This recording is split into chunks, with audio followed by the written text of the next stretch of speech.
Hello beautiful ladies, आज हम बात करेंगे एक ऐसी समस्या पे जिसे हर फीमेल फेस करती है, लेकिन उसके बारे में बात करने से झिझकती है।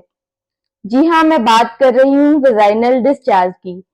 तो आज हम बात करेंगे कि नॉर्मल और अबनॉर्मल वेजाइनल डिस्चार्ज क्या होते हैं, इनका घरेलू उपाय क्या हो सकता है और कब हमें मेडिकल अटेंशन की जरूरत है। Thanks to all beautiful eyes watching my channel.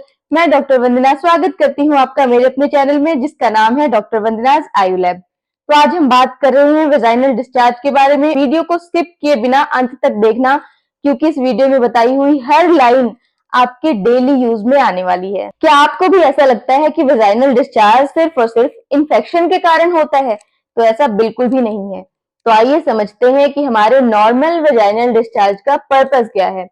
तो हमारा normal vaginal discharge natural self cleaning का काम करता है, और जो हमारा वेजाइनल फ्लोरा है उसमें 6 डिफरेंट काइंड्स के बैक्टीरियाज होते हैं, जिनमें की लैक्टोबैसिलाई मेन होता है। लेकिन ये सभी गुड बैक्टीरिया हैं जो कि इन्फेक्शन को प्रिवेंट करते हैं, बैड बैक्टीरिया को ग्रो करने से रोकते हैं। और इन्हीं के कारण जो नेचुरल वेजाइनल पीएच है वो एसिडिक होता है, 4.5 से नीचे रहता है, और इस एसिडिक नेचर के कारण ही इन्फेक्शन को होने से रोकता है। लेकिन कुछ सिचुएशंस में वेजाइनल पीएच चेंज हो सकता है, जैसे कि पीरियड्स के दौरान, क्योंकि जो पीरियड्स का ब्लड है वो नेचर में अल्कलाइन होता है, इसीलिए वो वेजाइनल पीएच को चेंज कर सकता है, वेजाइनल पीएच को भी अल्कलाइन बना सकता है। दूसरा, मीनोपॉज के बाद, क्योंकि मीनोपॉज के बाद एस्ट्रोजन का लेवल काफी डाउन हो जाता है, जिसके कारण जो वेजाइनल पीएच है वो अल्कलाइन हो जाता है। तीसरा, सेक्सुअल इंटरकोर्स के बाद, क्योंकि जो सीमन है उसका नेचर भी अल्कलाइन होता है, इसीलिए वो कुछ देर के लिए वेजाइनल पीएच को अल्कलाइन बना सकता है। क्या आपने सोचा है आपका वेजाइनल डिस्चार्ज नॉर्मल है या नहीं? तो जो नॉर्मल वेजाइनल डिस्चार्ज है वो ज्यादातर क्लियर होता है, व्हाइट होता है, कभी कभी हल्का सा येलोइश हो सकता है, कभी कभी थोड़ा सा स्टिकी भी हो सकता है। ज्यादातर उसमें कोई भी स्मेल नहीं होती, लेकिन कभी कभी हल्की सी स्मेल हो सकती है। तो ये सब नॉर्मल वेजाइनल डिस्चार्ज के फीचर हैं। जो इसकी क्वांटिटी है और जो इसकी कंसिस्टेंसी है वो भी हमारे मेंस्ट्रुअल साइकिल के अकॉर्डिंग कभी कम हो सकती है, कभी ज्यादा हो सकती है। कभी हो सकता है कि डिस्चार्ज ज्यादा ही पतला हो जाए और कभी थोड़ा सा गाढ़ा हो जाए। तो अब नॉर्मल वेजाइनल डिस्चार्ज क्या है? आप कैसे पहचानेंगे कि आपको कोई अबनॉर्मलिटी है, कोई इन्फेक्शन हुआ है? तो अगर रंग में, कंसिस्टेंसी में या फिर क्वांटिटी में किसी तरीके का कोई सडन चेंज आता है, या फिर स्मेल में कोई बदलाव आता है, जैसे कि अगर पीले रंग का हो, हरे रंग का हो, भूरे रंग का हो, या फिर बिल्कुल ही कर्ड जैसा गाढ़ा हो जाए, फटे हुए दूध जैसा हो, या फिर बहुत ही ज्यादा बदबूदार हो जाए, या उसके साथ में इचिंग हो, बर्निंग सेंसेशन हो, पेन होने लगे, तो ये सारे सिम्टम्स हैं कि आपको किसी तरीके का इन्फेक्शन हो सकता है। प्रेगनेंसी के दौरान भी वेजाइनल डिस्चार्ज बढ़ सकता है, लेकिन ये ज्यादातर क्लियर होता है। अगर ये क्लियर है और आपको बाकी कोई सिम्टम नहीं है, तो चांसेस हैं कि ये नॉर्मल वेजाइनल डिस्चार्ज है, जो कि प्रेगनेंसी में प्रेग्नेंट लेडी को इन्फेक्शन से बचाने के लिए होता है। लेकिन फिर भी मन में कोई भी डाउट ना रखें और अपनी गायनी से सलाह जरूर लें। तो अब बात करते हैं कि ये जो अब नॉर्मल वेजाइनल डिस्चार्ज है वो क्यों होता है। तो ये होता है इन्फेक्शन के कारण। तो इन्फेक्शन क्यों होता है? फिर आप कहेंगे कि हाइजीन मेंटेन ना रखने से इन्फेक्शन हो जाता है। बिल्कुल सही, लेकिन अगर आप हाइजीन के पीछे हाथ धोकर पड़ जाते हैं तब भी इन्फेक्शन हो सकता है। अब वो कैसे? तो अगर हम बार बार वॉश करते हैं, इससे वेजाइनल फ्लोरा डिस्टर्ब हो सकता है, वेजाइनल पीएच चेंज हो सकता है, जिससे कि इन्फेक्शन लगने के चांसेस बढ़ सकते हैं। इसके अलावा अगर आप वेजाइनल हाइजीन को मेंटेन रखने के लिए खुशबूदार चीजों का इस्तेमाल करते हैं, जैसे कि खुशबूदार साबुन या फिर हेयर रिमूवल क्रीम, तो उसके कारण भी वेजाइनल फ्लोरा डिस्टर्ब हो सकता है और वेजाइनल पीएच चेंज हो सकता है और इन्फेक्शन के चांसेस बढ़ सकते हैं। इसके अलावा बात करेंगे तो कुछ फीमेल्स को आईयूडी यानी इंट्रायूट्राइन डिवाइसेस जैसे कि कॉपर टी या फिर मल्टीलोड लगी होती हैं, उन महिलाओं के अंदर भी इन्फेक्शन बढ़ने के चांसेस काफी ज्यादा होते हैं। उन महिलाओं में यूट्रस के अंदर इन्फेक्शन होने के चांसेस भी होते हैं, क्योंकि जो थ्रेड बाहर की तरफ होता है वो वेजाइना से इन्फेक्शन को यूट्रस की तरफ लेकर जा सकता है। इसके अलावा जिन महिलाओं के मल्टीपल सेक्सुअल पार्टनर्स होते हैं वो हमेशा ही हाई रिस्क पर होती हैं इन्फेक्शन के, चाहे वो वेजाइनल इन्फेक्शन हो, चाहे वो यूट्रस का इन्फेक्शन हो, यहाँ तक कि वो सर्वाइकल कैंसर के रिस्क पर भी होती हैं। इनके अलावा जो पीरियड्स के टाइम सेक्स करते हैं उससे भी इन्फेक्शन के चांसेस बहुत ज्यादा बढ़ जाते हैं। इसके अलावा बात करेंगे कुछ लाइफस्टाइल रिलेटेड चीजों की, जैसे कि स्मोकिंग करना। तो जो स्मोकिंग करती हैं उनका वेजाइनल पीएच है वो ऑल्टर हो सकता है और उनमें इन्फेक्शन के चांसेस बढ़ सकते हैं। अब फूड हैबिट्स की बात करें तो एक स्टडी में पाया गया कि जो ज्यादा ऑयली चीजें खाते हैं या फिर प्रोसेस्ड फूड ज्यादा खाते हैं, या फिर कुछ लोगों का कहना है कि रेड मीट खाने से भी वेजाइनल पीएच चेंज हो सकता है।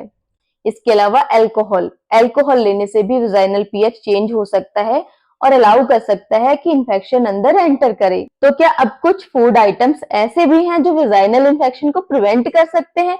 बिल्कुल हैं, जैसे कि फ्रूट्स और वेजिटेबल्स के अंदर एंटीऑक्सीडेंट्स और मल्टीविटामिन्स होते हैं जो कि आपकी बॉडी की इम्यूनिटी को बढ़ाते हैं। अगर इम्यूनिटी को बढ़ाएंगे तो वेजाइनल इन्फेक्शन को भी प्रिवेंट करेंगे। इसके अलावा कुछ फूड ऐसे होते हैं कि जो वेजाइनल पीएच को भी मेंटेन कर सकते हैं, जैसे कि दही के अंदर नेचुरल प्रोबायोटिक होता है तो वो वेजाइनल फ्लोरा को भी मेंटेन करने का काम करता है। इसके अलावा गार्लिक है उसमें एंटी माइक्रोबियल प्रॉपर्टीज होती हैं जो कि बैक्टीरिया से फाइट करने का काम करता है, तो ये भी आपको वेजाइनल इन्फेक्शन से बचा सकता है। इसके अलावा क्रैनबेरी जूस है वो वेजाइना के अंदर बैक्टीरिया को चिपकने से रोकता है। इस तरीके से वो वेजाइनल इन्फेक्शन प्रिवेंट करने में हेल्प कर सकता है। अब बात करेंगे इन्फेक्शन के जो टाइप्स हैं वो कौन से हैं।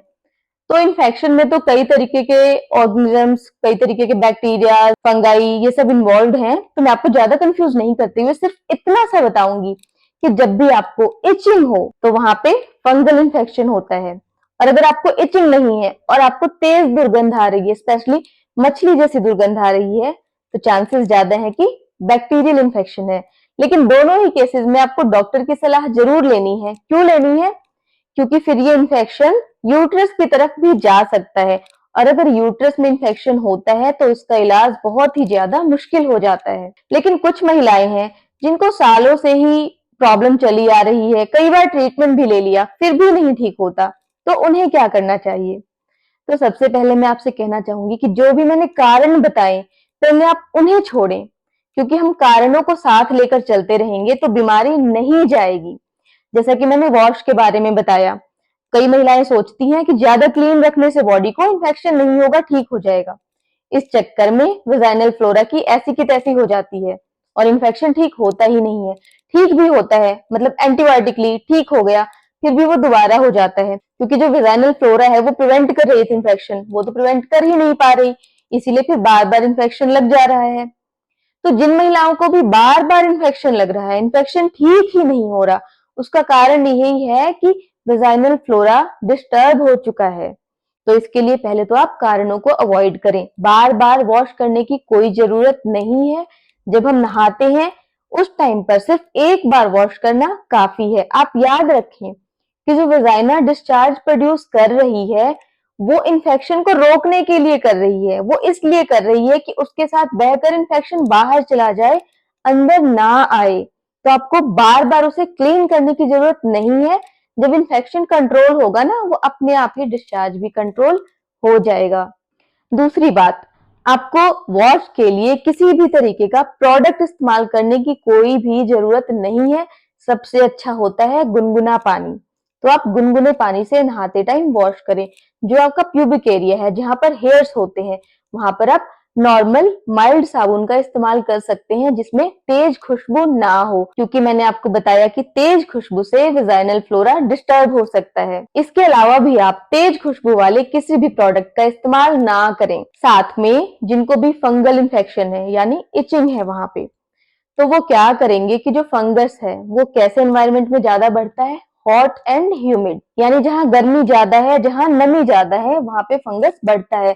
यही कारण है कि जब स्किन पे भी फंगल इन्फेक्शन होते हैं तो ज्यादातर कहाँ होते हैं? जहां हमें पसीना ज्यादा आ रहा होता है। तो इसके लिए आपको क्या करना है, आपको जो इनर वियर्स पहनने हैं वो कॉटन के पहनने हैं, ब्रीदेबल होने चाहिए, ऐसा नहीं कि उनके अंदर बहुत ज्यादा पसीना प्रोड्यूस हो। तो कॉटन के इनर वियर्स पहनना आप प्रेफर करें। इसके अलावा आप क्या कर सकते हैं कि जैसे आप बार बार वॉश करते हैं, वॉश करने की बजाय आप ड्राई क्लीन कर सकते हैं, मतलब ड्राई कपड़े से या फिर कॉटन से या फिर टिश्यू पेपर से आप एक्सटर्नल एरिया को, बाहरी जगह को आप क्लीन कर सकते हैं। आपको इंटरनली बार बार क्लीन नहीं करना है। क्लीन करते टाइम आपको रब नहीं करना है, मतलब बाहर की स्किन को भी इरिटेट नहीं करना है। अगली बात, जिन महिलाओं को भी मल्टीलोड या फिर कॉपर टी लगी हुई है तो वो क्या करती हैं, एक बार लगवाकर भूल जाती हैं, डॉक्टर को विजिट ही नहीं करती। तो ऐसा आपको नहीं करना है। इनिशियली तो वो आपको 1 वीक के बाद बुलाएंगे, है ना, उसके बाद भी आपको 15 डेज में जाना है जब स्टार्टिंग में लगा हो। तो बाद में भी आप कभी 3 महीने 6 महीने में विजिट कर लें। ऐसा नहीं होता कि एक बार कॉपर लग गई सीधे 5 साल हो गए। कई महिलाओं को तो मैंने देखा है कि 3 साल वाली कॉपर लगाकर 10 साल तक वो अंदर पड़ी रहती है, उन्हें मतलब ही नहीं है, डॉक्टर को विजिट करें, उसे निकलवाएं। तो ये काम आपको बिल्कुल भी नहीं करना है। इससे जो यूट्रस में इंफेक्शन लगता है ना, ठीक करना बहुत बहुत मुश्किल हो जाता है। कई बार तो यूट्रस में ऐसा इंफेक्शन फैलता है कि यूट्रस निकालने तक की नौबत आ जाती है। तो ये गलती आप बिल्कुल भी ना करें। अब मैं घरेलू उपायों में आपको सुझाव देना चाहूंगी कि अगर आपको घर पे कोई वॉश यूज करना है, जैसे आपको इन्फेक्शन हो गया, तो आप त्रिफला चूर्ण या फिर पंचवल्कल क्वाथ इनका इस्तेमाल कर सकते हैं। त्रिफला चूर्ण आपको क्या करना है कि 1 चम्मच थोड़े से पानी में लेके बॉईल करना है, पानी को छान लेना है, जब वो पानी गुनगुना हो जाए उससे वॉश करना है। तो अगर आपको कोई हल्का फुल्का इन्फेक्शन है उसमें ये आराम देगा।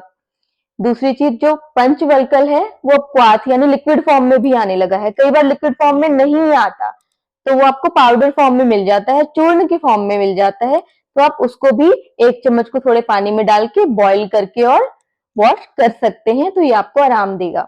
तो आपको डॉक्टर को विजिट कब करना है, जब भी आप कोई एक्यूट इन्फेक्शन हो, मतलब कि अभी सब ठीक चल रहा था, आपको पता है कि आपका नॉर्मल डिस्चार्ज क्या है, आपको नॉर्मली कोई इचिंग नहीं है, कोई बर्निंग नहीं है, सडनली आपको इचिंग हो रही है, बर्निंग हो रही है, डिस्चार्ज बढ़ गया है, डिस्चार्ज थिक है, स्मेल आ रही है, तो आपको उस टाइम पे डॉक्टर को विजिट करना है, क्योंकि उस इन्फेक्शन को बढ़ के हमें यूट्रस में नहीं जाने देना। होपफुली वीडियो इन्फॉर्मेटिव लगी होगी और आपके डेली रूटीन में काम की साबित होगी। अगर आपको वेजाइनल डिस्चार्ज पे कोई भी क्वेरी है तो प्लीज कमेंट करके जरूर पूछें। Thanks for watching. Stay healthy and keep glowing.